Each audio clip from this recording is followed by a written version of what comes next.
community leader, so you're here to support. Yes, you can hear them screaming in the background. That's right.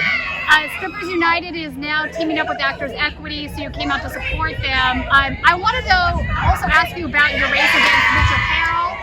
He's very excited over there. Very excited. He's the incumbent. He's been there a long time. He's now in a new district area because it's been gerrymandered. Sure. And so he's been out there pounding the pavement with some paid canvassers.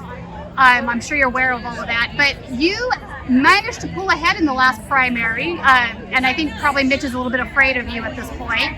He has some attack ads that came out that were, attacking you for a lot of your, quote unquote socialist positions. Sure. So where do you think your strengths are against Mitch O Farrell at this point? Well, I think it's very clear that if you live in Los Angeles, you can see that what our electors doing everything is backwards. Whether it's on homelessness, housing, transit, the environment, we are in complete disarray in all those subjects. And so I think people are just fed up. And I think my strength is as a union organizer.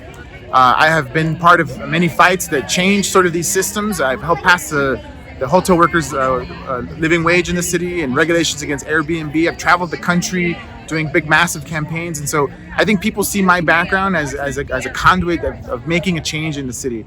And so, I agree. I think people are ready for change. I think another thing that is really prominent on people's mind is 4118. Sure. You had a lot of activists that came in and shut down city council meeting last week, and a lot of attitude from the city and city council members. It was quite amazing.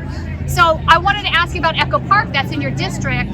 Last year, Mitch O Farrell had the LAPD come in and close out, the park, sweeped out all the homeless folks, put a fence around there, arrested half the LA press corps in the process, spent way over $500,000 in the process. Yeah, that's right. How would you differentiate yourself from Mitch in this capacity, and what is your stance on 4118? Yeah, 4118 is an incorrect way of trying to address the homelessness crisis. Criminalizing and moving people from one side of the block or where they can't be, it's not going to work. You're simply moving people around the neighborhood. And so I'm opposed to 4118. We have to, and so what we're pushing for is how do we lead with housing solutions? How do we build relationships of trust? How do we get folks on a permanent path to being housed and being back in the world as they should be? And so on that front, we are going to be leading with permanent housing solutions. And as far as Echo Park Lake goes, that is the largest failure of homeless policy in the city of Los Angeles, probably the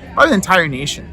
What we saw was that most folks were put in temporary shelters. Now that project is going to close. They're going to be back out on the street. We did not do enough outreach. I mean, there's so many things that went wrong with that. And you got to remember that this encampment grew under Mitch O Farrell. That's right. It wasn't just one intent or two. This was 160 that he allowed to grow under his watch. And so we have to have council members that are proactive, that as soon as a tent goes up, they're using their city resources to house people and not let things get out of control. And so I could have done a lot of things different. Yeah, it seems to me like they're trying to criminalize poverty. The city council doesn't want to deal with the underlying factors. The main reason is, listen, you cannot pay rent on minimum wage in the city. That's right. It's just not mathematically possible. That's right. So I spoke with a lot of those homeless folks at Echo Park. Several of them were students.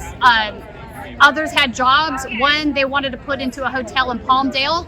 She couldn't go because her job is downtown. She couldn't, participate in Project Room Key because of the curfew. She worked the night shift. Yep. So there's a host of reasons that people they're falling through the cracks because the city council isn't actually addressing the underlying causes. That's right, and they have caused this. Bad housing policies, bad policies on how to deal with the unhoused, the lack of good union jobs and keeping people out of poverty. These are all policies that the city council has control of.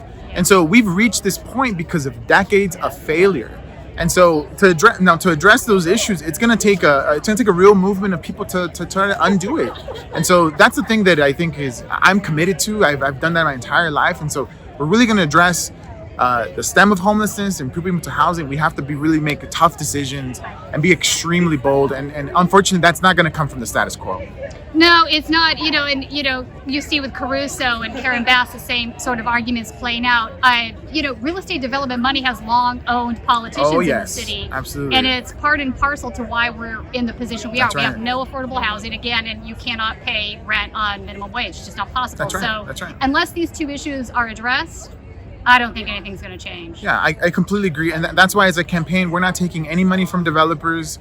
any lobbyists, nothing. We are working for working people. It's why I'm out here supporting the Star Garden workers. If we're going to change the city, we have to empower folks that are the essential workers of the city, the people that make the city run, not the wealthy, not the folks that are profiting off of the city. That's the reason we're in this mess, is because we've been listening to them way too much. So we got to switch it the other way around.